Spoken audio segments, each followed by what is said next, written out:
peace agreement. But there must be a US backstop. Well, to prevent any attempts to disrupt this resumption of relationships between Russia and the US, we need to continue.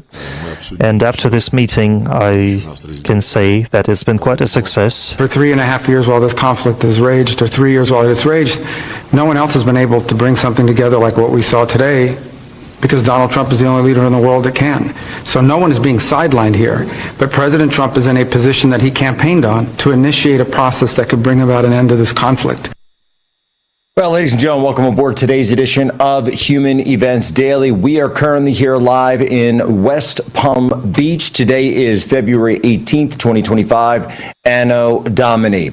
The Trump peace talks have begun. Ladies and gentlemen, it's the art of the peace deal. That's what's happening right now on the ground in Saudi Arabia, where President Trump's delegation, the peace delegation, is meeting and has met with the Russian delegation headed by Sergei Lavrov. Now, what we're seeing come out of this meeting is going to be a series of initial conversations, but it seems by all accounts that the initial conversations have gone much better than Secretary Bessent when he met with Zelensky in Kyiv last week, where Human Events Daily and yours truly were embedded along with the team where that economic deal was not signed. When it comes to the Russians have said they are interested in furthering economic cooperation. They do want a full restoration of diplomatic status. This, of course, being something that goes all the way back to the Obama administration having cut off those diplomatic ties. And also, and this is the biggest one coming out of it, I think, is that they do not want a peace deal without presidential elections in Ukraine. So what does that mean? That means, of course, this is why Zelensky is against the deal. Because Zelensky knows that his days, at least his current days in office, are numbered. Look, Zelensky's only in office right now under martial law. If the war ends, that means that there wouldn't be an ability for him to legally stay in office under his own Ukrainian law. So that means that he would, of course, have to run for a potential second term, facing internal dispute, of course.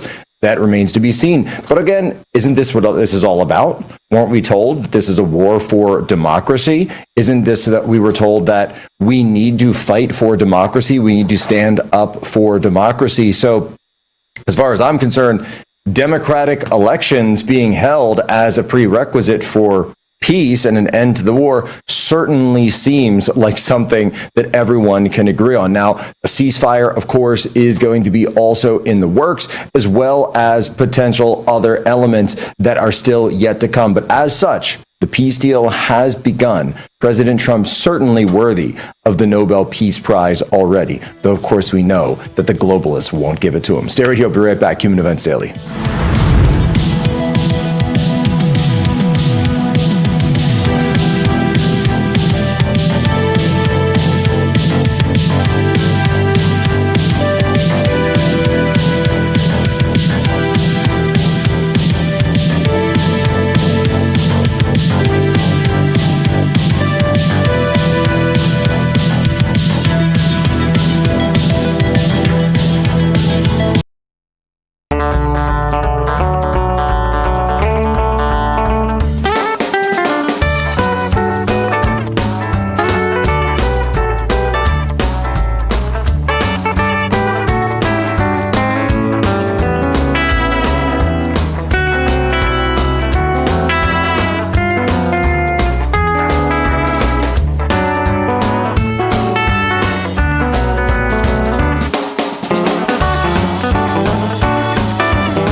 First truly means. Welcome to the Second American Revolution. All right, Jack Posobiec, we are back here in West Palm Beach, Florida, down here for an event at Mar-a-Lago. President Trump also in town. I want to thank, by the way, Charlie Kirk's third hour audience for joining us on the Salem Radio Network. Folks, as we sit here, the peace deal, which began last week with President Trump's envoys to Europe, is now going to the second phase, where they will be meeting and have met in Saudi Arabia, where they're going to hammer out the initial stances on this peace deal between the United States, our foreign affairs director, aka the Secretary of State, Marco Rubio. So you got Marco there, and then you got Sergei Lavrov over, just fresh from his interview with Tucker Carlson, sitting down and looking at a peace deal. And of course, the Russians are saying, look, we don't want a peace deal just for Ukraine. We want to figure out what's going on between the U.S. and Russia. Are we doing World War III or not? And we're going to have a guest on, a very special guest, in just 1 second to discuss that. But first, folks, I have to tell you this. Just last week, Governor Kathy Hochul ordered the closure of live poultry markets across New York City due to the rising hysteria surrounding the H5N1 bird flu. And we already know how many chickens were killed by the Biden administration. Critics warned that pandemic fears may be weaponized to challenge Trump's mandate and undermine RFK Jr. and his vision as the leader of HHS. Is this a health crisis or a power play? Last summer, Dr. Peter McCullough warned about the bird flu, linking the virus's rapid spread to gain-of-function research, now a common practice at many labs globally. Dr. McCullough urges early prevention, just in case, recommending a contagion emergency kit from the wellness company, his medical board approval solution with 5 critical life-saving medications like ivermectin, Tamiflu, a nebulizer, hydroxychloroquine, and every household can now have access to these hard-to-get medications in the event of another pandemic. Get yours by filling out a digital intake form, and your kit arrives in 1 to 2 weeks. Don't wait until the deep state puts their plans into action. Stay ready for the unexpected. Head to twc.health/POSO and use promo code POSO to save $32 off plus free shipping. That's U.S. residents only. twc.health/POSO. I want to bring now in Natalie Winters, the White House correspondent for the War Room, to talk more about the latest from these U.S.-Russia talks. Natalie, how are you? Hi, good. Thank you so much for having me on. So, Natalie, this is what's incredible to me, because the talks have seemed fairly perfunctory. I don't think there's anything new that anyone who's been looking at the situation can point to and say is surprising. But what seems surprising to me, of course, is the reaction not only from the European leaders, but also from the mainstream media. Natalie, they don't want this war to end, do they? No, absolutely not. Although I do think what is different about the negotiations that you're seeing underway right now is this is the first time in 4 years that America has actually been able to negotiate from the standpoint of what puts America and American citizens first, as opposed to being so marred down and bogged down by so many conflicts of interest. I'm not just talking about Burisma, but the ideological capture too, that Ukraine is, the forefront, the vanguard of the global fight for democracy. And if it falls, then the United States is going to perish. So how nice and refreshing to see actual leadership like you can see up there on screen. But I also think, too, you have to sort of link this back. It's, of course, inextricably linked to what is going on at USAID, even the Pentagon with what DOGE is doing and auditing all these entities, right? Like we say, the gravy train is running dry when it comes to these aid packages for Ukraine. But when you see the European counterparts calling their emergency meeting, I think the first one in at least a few years, they know that the second step to cutting and ceasing all these grants, these aid packages, well, then comes the audits. And I think that very well may be the most influential bargaining chip that the White House has in terms of holding not just the Ukrainians, but more broadly what's been going on in terms of the scam that is foreign aid laundering. Let's just call it what it is, money laundering. So it'll be certainly interesting to have this all play out, but it's nice to see an administration that can actually put America first.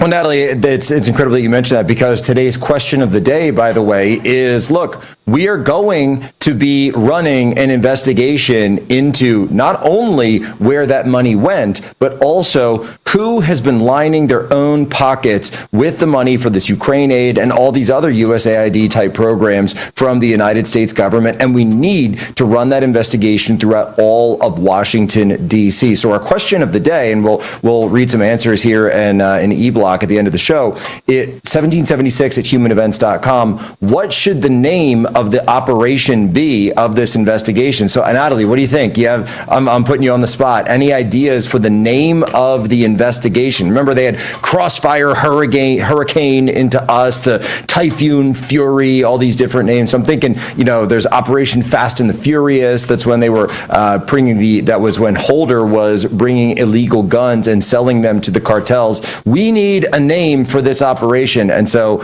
I'm thinking we can get it up to, DOGE and Elon Musk and the rest of them. So I want to kind of crowdsource this and build it from the ground up. So what do you think, Natalie? Any options? Any submissions? I have two suggestions. One, all right, let's gotta go with Retribution. Or two, Operation Retribution. That's not bad.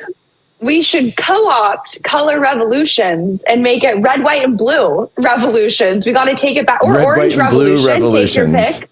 Yeah, or the there orange. you go. Well, the original one in Ukraine. Funny enough, the original 2004 color revolution in Ukraine was called the Orange Revolution, but that was well before that name has gotten its new title. No, or Operation Retribution, Operation Reciprocity. That's not bad. We kept saying reciprocity last year, and or how about just Operation Justice? Right? Because that's what this is about. It's about due justice for all of this. And we'll get into it a little bit in the next segment, but it's not just about Ukraine. But Natalie, getting back to these talks, Imperial Washington and professional DC, they don't want these kind of talks happening, do they? They want the gravy train to keep going. They actually believe in this idea of the U.S. as this global empire that is, of course, we're going to punish the Russians and we're going to punish the Chinese Communist Party. In doing so, doesn't that mean that we're actually driving them together? And what it seems as though President Trump is doing, expertly, by the way, I might add, which is something that we've talked about on the War Room for a long time and a long time here in Human Events Daily, is, look, if there's three superpowers in the world, the U.S., Russia, and China, why should we drive them together? Wouldn't it make much more sense to try to peel them off and then use that to instill a pincer movement on the Chinese Communist Party? Yeah, I mean, the very fact that they equate us wanting transparency to retribution, I think, is probably mass industrial grade projection, right? It shows you just how guilty they are. This idea that to them democracy means the sort of preferred regimes of the ruling class abroad. And, make no mistake, what is it? 9 out of 10 media outlets in Ukraine were bankrolled by USAID or United States government funding. And I think that sort of shows you they were funding those media organizations not to do actual reporting, but to cover up the crimes, not just of Ukrainian leaders, but of their American counterparts too. And I think, Jack, you're correct. This idea that, by shuttering USAID, American soft power is going to just completely dissipate, very much to the same paradigm that I think people are asking, well, do we abolish the DOE or do we try to reform it from within? Do we abolish this institution or do we try to reform it from within? And I think the abolition, the destruction of USAID, rightfully so, it sort of raises the question, can we even sort of reform the idea of what it means to be America abroad through the paradigm, through the lens of what the normizers, the globalist architects of the world have constructed, right? The very idea, the sheer idea of USAID. Or do we have to sort of start from scratch? And I think that what you're seeing right now underway on the world stage is America actually using its muscle, not from some weird, perverse idea that we have to negotiate through the lens of equity and not flex, our might. I think the idea that we can actually flex our economic hegemony. You see that with the tariffs. You see that with President Trump just sort of commanding the entire global stage when it comes to world affairs. But it's a paradigm shift. And it's a paradigm shift that the American people have wanted for a very long time, that they're not trying to gaslight us and call it a hostile takeover of the United States government. Natalie, can we hold you over because I want to get into some breaking stories that you're working on in the next block. All right, stay tuned, folks. We'll be right back. Human Events.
Terrence Bates here with your Real America's Voice news break. Thanks so much for being along for the ride.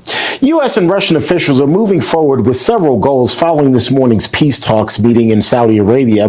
While the focus was to begin brokering a ceasefire and peace deal over the war in Ukraine, Secretary of State Marco Rubio says his delegation also reached an agreement with the Russians to restore embassy staffing in both Washington, D.C. and Moscow. The two sides also agreed to promote economic cooperation as they work together to find common ground on Ukraine. However, Ukrainian President Volodymyr Zelensky warning that his country will not recognize any peace deal that's reached without Ukrainian participation. In order for a conflict to end, everyone involved in that conflict has to be okay with it. It has to be acceptable to them. But we have to understand that it's been 3.5 years since there's been any sort of regularized contact between the United States and Russia, and in some cases between any of the participants in this conflict and Russia. So the goal of today's meeting was to follow up on the phone call the president had a week ago and begin to establish those lines of communication. The work remains. Today is the first step of a long and difficult journey, but an important one. Meantime, President Trump's special envoy to Ukraine, retired General Keith Kellogg, met with European Council President Antonio Costa this morning. Following the sit-down, Costa posting, "Peace cannot be a simple ceasefire. We need an agreement that will ensure a comprehensive, just, and lasting peace in Ukraine and security in Europe. Ukraine can count on Europe. We are ready to continue to work constructively with the U.S. to ensure peace and security." Parts of the Rocky Mountains and Northern Plains are under a polar vortex this morning. The National Weather Service is warning of life-threatening cold across 11 states, stretching from the Canadian border to Oklahoma and central Texas. It's expected to bring near record cold temperatures and wind chills. On Monday, parts of North Dakota saw wind chills dip to 60 below. It was minus 50 in parts of Montana. This week's winter weather is expected to be the 10th and the coldest polar vortex this season. That's a quick check of your headlines. I'm Terrence Bates. Today, they talk about influencers. These are influencers, and they're friends of mine. Jack Posobiec. Where's Jack? Jack, who's done a great job. All right, folks, we're back. Jack Posobiec, West Palm Beach, Human Events Daily. Want to thank the Charlie Kirk Third Hour also for being here on Salem Radio Network. Folks, listen up, because I'm about to put you on to something that will change the way you start your day. Blackout Coffee is not just coffee. It is a wake-up call, a call to rise and grind, to push harder, to never compromise on what you stand for. This isn't your average cup of joe. Every bag of Blackout Coffee is roasted with purpose, packed with bold flavor, and fueled by the kind of values that built this country. Grit, determination, and a refusal to back down. They don't just make coffee, they make a statement.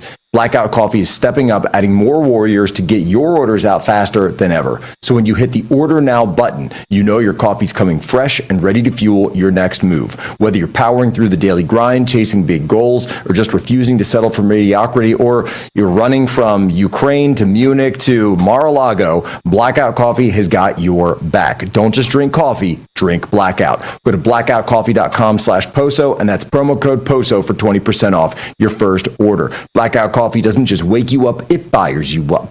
That's blackoutcoffee.com/POSO, blackoutcoffee.com/POSO. Natalie Winters, you can tell I've had my Blackout Coffee today because I'm fired up, but you're fired up as well because you've got 2 scoops for us. And no, not 2 scoops of nutrition. Unfortunately, it's 2 scoops of truth. What do you got, Natalie? Or not 2 scoops of ice cream either, unfortunately. First of all, Mark Zuckerberg. I know the MAGA movement, a lot of people are trying to embrace him. They think he's a convert. Like I always say, I've seen transgender surgeries that are more convincing than his 180, the idea that he now supports President Trump and his agenda. To go back to the start of this, I had put out a thread linking one of the groups that he donates to groups that are actively suing President Trump in court. Like I guess the far left progressives that they are, they decided to attack me in the New York Times saying that I was lying. You know, we always bring the receipts. So I decided to double down, put out a story showing how over a dozen groups that are actively either suing President Trump, engaging in lobbying, protest, demonstration, phone banking, you name it, intimidation efforts, supporting groups that are, like I said, opposing President Trump's agenda, especially when it comes to immigration, that they have all received collectively millions of dollars from the Chan Zuckerberg Initiative or Forward US, which was founded by Mark Zuckerberg in 2013. And the best part of this whole story, Jack, well, guess what? After I started digging into who they've been funding, the Chan Zuckerberg Initiative, and I guess truly, shall we say, a criminal cover-up of evidence, they decided to reorient their entire grant portion of their website, where they effectively deleted every grant prior to 2024. It used to be over 5,000 grants that were listed. Now they only show about 500 or so post 2024. So the entire 2020 election rigging scandal completely banished from the website. But we don't suffer from short-term memory loss in the war room or at human events or anything that you do, Jack. Certainly you always bring the receipts too. So we'll be continuing to drill down on all things related to that. But it also, I don't know how much time we have. There's always so many scoops to get into, but just, I would say, Stay Frosty, that 60 Minutes USAID employee, that all the sort of USAID, fearmongers are melting down about, saying, oh, poor government bureaucrat who's apolitical and nonpartisan and a victim. Well, it turns out she's been blogging about President Trump for years, comparing him to Hitler, saying that all MAGA supporters are racist, sexist, homophobic, misogynist, and ableist. Try to square that in your head. And that they need to be, quote, exterminated. This is the level of radicalism that you're dealing from someone. Her name's Christina Dry. She also had a bunch of posts about how to be a white ally. Absolutely radical stuff. She had a BLM book suggestion list. Just absolutely crazy. Called President Trump a white supremacist for his border and immigration stuff. We're at 2 minutes. Natalie, she's a rabid TDS liberal. So you throw a rock in USAID and you find rabid TDS having liberals all over the place. Wow, it's almost like DOGE actually knows what they're doing. And by going after the head of the snake in many of these operations, they know exactly where the slush funds are for these liberal operations going throughout the government and being, by the way, spent with our own taxpayer dollars. And by the way, the guy who was sitting next to her on the interview, well, guess what? He had donated to Bernie Sanders, Ilhan Omar, and worked for one of these far-left advocacy groups that's actively running campaigns against DOGE and Elon Musk. But honestly, Jack, I think that shows you the Washington mindset that if someone is anti-Trump, that they actually are apolitical, because to them, that is the political consensus. We could have a much longer discussion about that, because you're right. That is the consensus. The consensus is you must be liberal. I also, by the way, I want to just double check. So all the senators who made Tulsi Gabbard say that Snowden is a traitor, they would also agree that you're a traitor if you're leaking on DOGE, right? Because you're leaking government operations to the mainstream media. And I was told that makes you a traitor. What? I don't understand. Natalie, where could people go to get your access to your information? Natalie G. Winters on all social media platforms. Thank you so much for having me, Jack. God bless, Natalie. See you soon. See you at CPAC.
back to this Real America's Voice news break. I'm Terrence Bates. A federal judge is expected to rule today on a lawsuit that was filed by 14 Democrat attorneys general seeking to limit the Elon Musk-led Department of Government Efficiency's access to sensitive information from about a half dozen federal agencies. The suit also aims to keep DOGE from firing federal employees. During Monday's hearing, which was held via Zoom, U.S. District Judge Tanya Chutkan told the attorneys general that she didn't believe they had shown necessary evidence of imminent harm to merit an injunction to stop the work being done by DOGE. Apart from arguing that Musk is operating under, quote, unchecked power, the suit also claims the actions that Musk is taking constitutionally can only be taken by a nominated and Senate-confirmed official. The Trump administration, on the other hand, says that DOGE is acting in an advisory role and doesn't need Senate confirmation to access the information. Apart from uncovering fraud, waste, and abuse, the Department of Government Efficiency is now requiring that the Treasury access symbol on payment documents be filled out. The TAS, as it's known, is an identification code linking Treasury payments to a budget line item. Documenting where payments are going is a standard practice in business, but DOGE says completing the TAS line has been optional for years in the government. That has led to $4.7 trillion in payments that can't be tracked or accounted for. Under new protocols from the Treasury Department, that section of payment documents now has to be completed in order to clarify where payments are actually going. The word miraculous may be an understatement after everyone on board of this crashed Delta Airlines flight survived. However, at least 18 people, including a child, were hurt. The regional jet flipped upside down, as you can see here, just after touching down at Toronto's Pearson Airport in Canada on Monday. All of this happened during windy weather following a snowstorm. Even though it happened across the northern border, the accident is raising questions about air traffic safety here in the United States. Taken to X on Monday, Transportation Secretary Sean Duffy writing that the FAA has fired less than 400 people, all of whom were probationary employees. That's a quick check of your headlines. And Jack, where's Jack? Where's Jack? Where is he? Jack, I want to see you. Great job, Jack. Thank you. What a job you do. You know, we have an incredible thing. We're always talking about the fake news and the bad, but we have guys, and these are the guys that be getting Pulitzers. All right, Jack Posobiec, we are back. West Palm Beach, Human Events Daily, third hour, Charlie Kirk, Salem Radio Network. Folks, while we may have won this election, the fight to restore our great nation is only beginning. Now it is the time to take a stand, and Patriot Mobile is leading the charge. As America's only Christian conservative wireless provider, Patriot Mobile offers a way to vote with your wallet without compromising on quality or convenience. Patriot Mobile isn't just about providing exceptional cell phone service. It's a call to action to defend our rights and our freedoms. With Patriot Mobile, you'll get outstanding nationwide coverage because they operate on all three major networks. So if you have a cell phone service today, you can get cell phone service with Patriot Mobile and a coverage guarantee. Here's the difference. Every dollar you spend supports the First and Second Amendments, the sanctity of life, our veterans and first responders. Switching is so easy.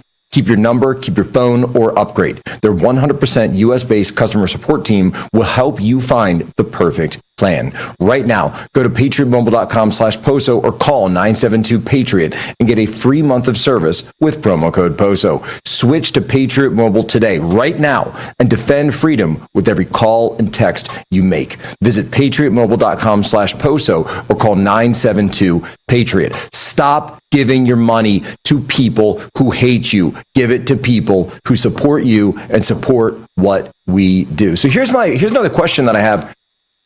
And I'm looking out there across the mainstream media, and I see the commentariat, and I see the globalists, and I see everything out there. And people all of a sudden are upset. They're saying, why are we pushing for elections in Ukraine? Why would we allow that as part of the proposal? And I'm sitting here going, wait a minute.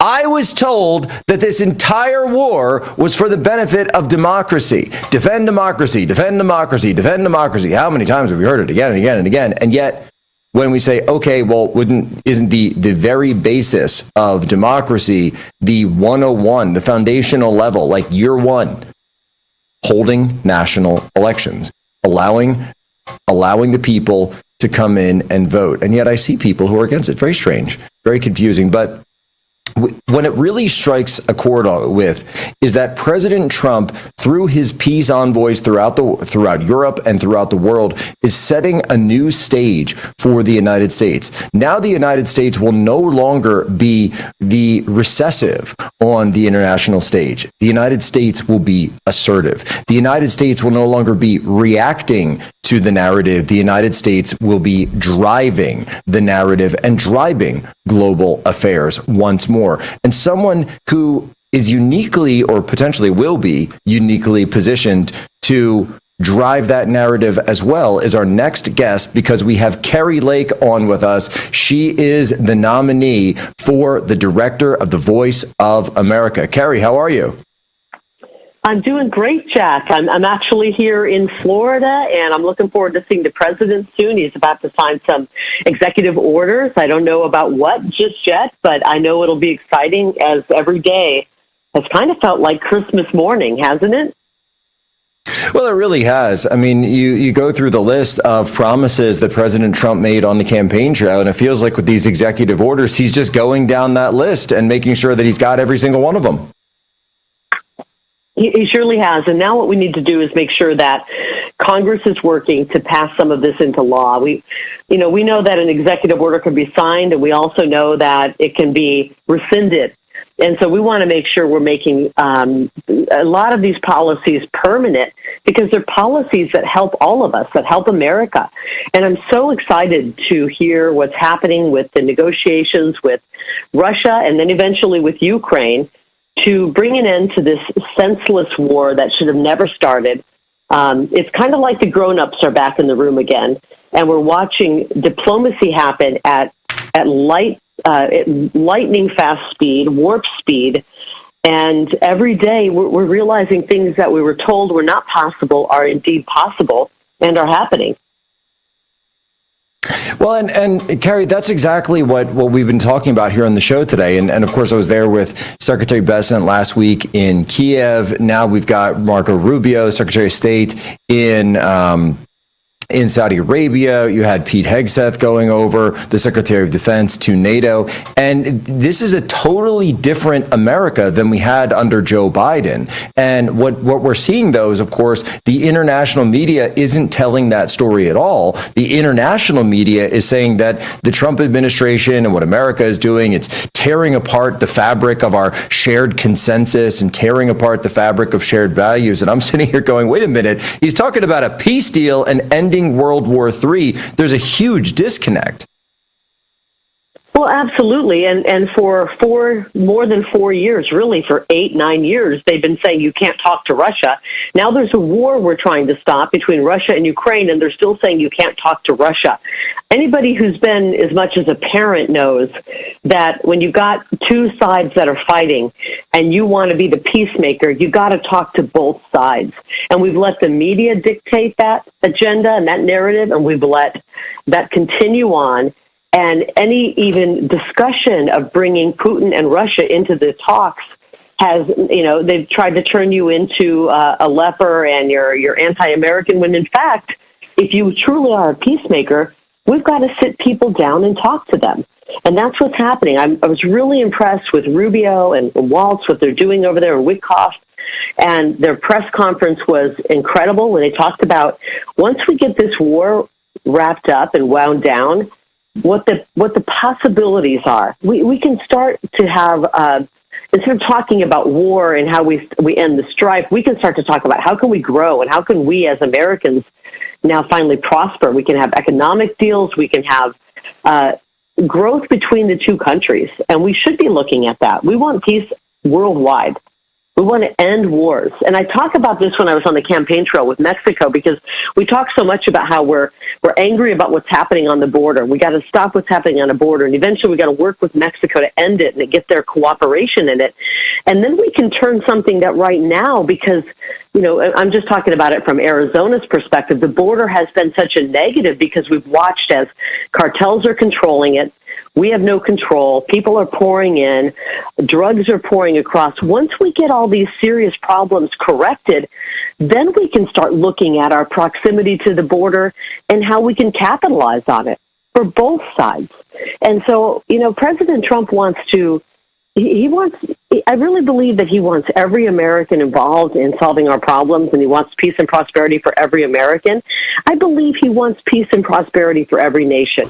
There's roughly 190 different countries out there, Jack, and I've always had a dream that, we have 190 countries with 190 duly elected leaders, 190 unique cultures. That's how we have a peaceful and prosperous world, and that's what I think President Trump is ultimately going for. And we're seeing that start, and he's working fast. I've never seen so much happen in 4 months. I joke every morning is Christmas morning, every night is New Year's Eve with this administration. Well, I think it's exactly right, Carrie. And at the end of the day, the way this story is told, and this is the importance, I think, for the independent media. And I just have to say that, I'm so honored to have been invited to something like this. But it's a responsibility, too, because what the White House is doing, it's actually radical transparency, right? There are no closed room meetings and closed doors anymore. They're inviting social media influencers and independent voices to come to the White House or come on some of these trips and delegations to actually be there to put people, the regular person, in the front row seat of what's going on, whether it be Ukraine, whether it be Russia, whether it be, perhaps we'll see very soon here, the border with Mexico. And I know certainly at Real America's Voice, we've been embedding with ICE, the great Ben Bergquam, going down there on multiple raids. We've never seen this from an administration, just take the politics aside for a second, being willing to show that level of transparency. And it's hilarious because the media can't stand that they seem to have lost their special privileges. Well, they don't want transparency. I love that you called it radical transparency. They don't want transparency because when we start to have transparency, we start to see very blatantly the corruption and fraud at the hands of many people the media has been running cover for. You ask anybody who covered the media, who was in the press pool during the Obama administration, and I don't think any of them got a chance to ask the President Obama a question. He really was not transparent. He was not open to the media. He did very few one-on-one interviews with the press pool. And President Trump is so available to the media. He's made everybody who in his administration available to the media, available to the American public. I agree, and I think you might remember this, and many of your listeners and viewers remember it. Remember in the first Trump administration when they threw out the idea of, hey, let's move the press pool over to the Eisenhower Administrative Building next door because we can do it in a bigger room, and then we don't just have the same 60 or 50 people, we can open it up to 200 people in the press. Remember how the mainstream media had a meltdown over that? Do you remember that? I remember that very well. And actually, I pointed out at the time that, in fact, that would actually be a reversion to mean because that's the same exact building and I believe the same conference room where JFK would give his press briefings in the great. That's because back then the Brady press room, that small press room where it is now, was actually the swimming pool. But that room in the past was this huge auditorium. And Biden, of course, used it as sort of this fake Oval Office. He may have thought it was the real one. I'm not going to say that he did. But yeah, you're allowing more people in there. Caroline Leavitt's got that fantastic seat that's open for new media. And Carrie, just, in the last minute that we have with you, you came in to start your career and at a different time when corporate media had all the power. And now that's completely been turned upside down. It's been turned upside down on its head. And the reason I think that Caroline Leavitt and the communications team in the Trump administration should take that idea back up again, moving things over, is when you go from 60 journalists to 160, what changes is the narrative, because the media balked at that. They didn't want new questions. And so much their narrative is not just the stories they cover, it's the questions they ask. And they were always trying to ask questions that had the Trump team on their heels.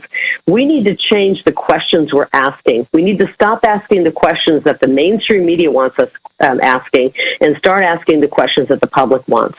We want more cases and examples of where our government has been misspending or fraudulently spending our tax dollars.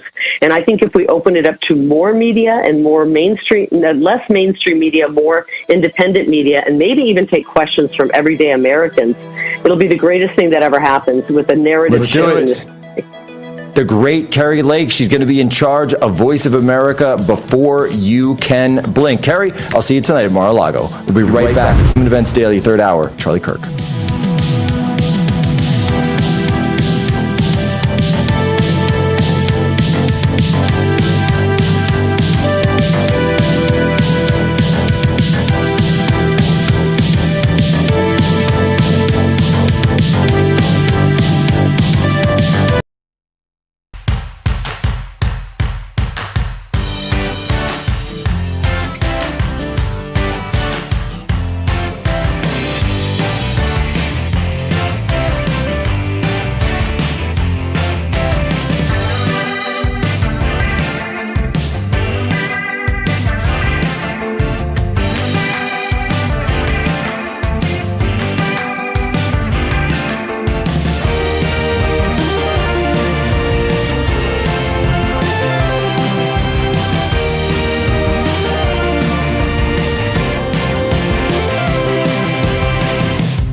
All right, Jack Posobiec, Human Events. We're here in West Palm Beach. We're going to be at Mar-a-Lago later tonight, where President Trump is currently located. We're going to go to some of the comments here on the Rumble page for Human Events Daily. We got Pixie says, it's amazing they're blaming DOGE for the Commissioner of Social Security resigning. She resigned because she got busted for not doing her job. 120 to 309-year-old billions of wasted dollars. Why was Biden, Dirt Doll says, why was Biden at the kitty desk? Sudokwit says, every day is Christmas excitement. Joe Obama says, glad we're not having a nuclear winter. Yeah, same here, man.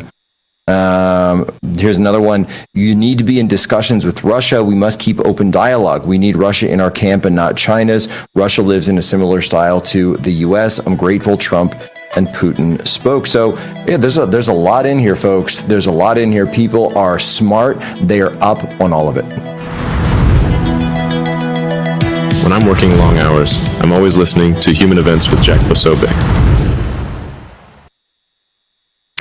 All right, Jack Posobiec, we are back. Final segment of the show today, Human Events Daily, third hour on Charlie Kirk. Attention, American homeowners. You already do so much to protect your home, but there's a hidden threat that you might not even know about. That's right, you might not even know about this threat because it is, in fact, a hidden threat. It's the threat of someone coming in and stealing your home even while you actually live in it. So it's possible that they could get this out, and they've done it before, with over $32 trillion in equity that's been stolen. Now, with everything that's going on in the state of the U.S. economy, homeownership is more challenging than ever, and title theft is one less thing you should have to worry about. That's why you need protection from the crime the FBI calls house stealing, where the equity in American homes is the target. If your title isn't being monitored, scammers can transfer it into their own name and then take out loans in your name, and your equity could be wiped out without you ever knowing. The best way to protect your equity is with triple lock protection from our friends at Home Title Lock. Triple Lock has 24/7 monitoring, alerts, and restoration services. Sign up today at HometitleLock.com or click on the link in the description and use the promo code POSO so you can get your first 30 days of Triple Lock protection for free and a complete title scan of your home's title so you can make sure your home hasn't already been compromised. That's 30 days free and a title report for using promo code POSO at HometitleLock.com or click the link in the description below. So, folks, we were saying before, the question of the day today, 1776 at humanevents.com, 1776 at humanevents.com. What should the name of the investigation be into the kickbacks from the Ukraine spending? So all this Ukraine aid, we know that it went out, and look, I'm going to tell you right now, we all know that it's more than just 10% for the big guy. So I want to go in here. Now, I put this out on X earlier today. This was the question of the day. Put it up on X. I was coming down here. We flew down this morning, actually, myself and Tanya Tay. And I said, all right, let's put this up as the question of the day. This thing took off. We got thousands of responses within the first hour. We're up to 3,000 responses already. So the Ukrainian piggy bank, that's from CC, DC insiders capturing kickbacks from Ukraine. You can look that one up. Matthew Marston says Crimea River. Brent Henderson, the Kiev cash caper investigation. Paul Suda, Burisma Gate. Here we go. Boomerang bureaucracy. They only throw money at something when they know it will come back to them. That's cute. I like that. That's kind of cute. Boomerang bureaucracy. The money comes back to them. The great financial swindle of 2020 to 2024. They lived like kings and queens and called it charity. That's Jay McConville. That's a mouthful right there. The Biden crime family. Yeah, we should, Operation Clawback. I like Operation Clawback, but I got to tell you, I feel like we should probably, I don't know. I feel like it should be tied back to the Biden, because remember, this all started with Burisma. This all started with an understanding that even before the war, years before the war started, there was Burisma. And Burisma is how we understood everything that was going on. And for some reason, the globalists were using this country's resources as their own slush fund. And by the way, just having been in Ukraine, the Ukrainian people are great. They don't deserve this. They don't deserve to be killed and blown up and have their resources stolen and have all their money stolen from them and get put in the pocket of the Bidens. Absolutely not. But unfortunately, that's the situation that's come on because they've been using Ukraine as their piggy bank. They've been using it for the operations. They've been using it for so many things over there. But they've always been incredible to me. Every time that I've been there, visited multiple times at this point. We were there at the beginning. We're now there at hopefully what is the beginning of the end. But I got to say, folks, they got one here. I got one here from Tanya Tay. This is pretty good. She says, how about Operation Hunter Gatherer? Get it? Operation Hunter Gatherer. Look, I don't know. I got to say, for my money, look, and you guys know how it is. I'm in the doghouse, so I don't pick this anyway. But it's actually a good one. Operation Hunter Gatherer. So there you go. When President Trump's DOJ opens up the investigation into the Ukraine kickbacks, what do we call it? We call it Operation Hunter Gatherer, because the hunter is going to become the hunted. Why not? Because look, we know that it's more than just Hunter Biden. Hunter Biden was the bag man for the Biden family, but what about the rest of these crooked insiders in Washington, D.C.? And don't tell me USAID is the only piece of it. No, Operation Hunter Gatherer. I love this one. I love you, sweetheart, and I will see you soon. Ladies and gentlemen, as always, you have my permission to lay ashore here for Human Events Daily, as well as Hour 3 of Charlie Kirk on the Salem Radio Network.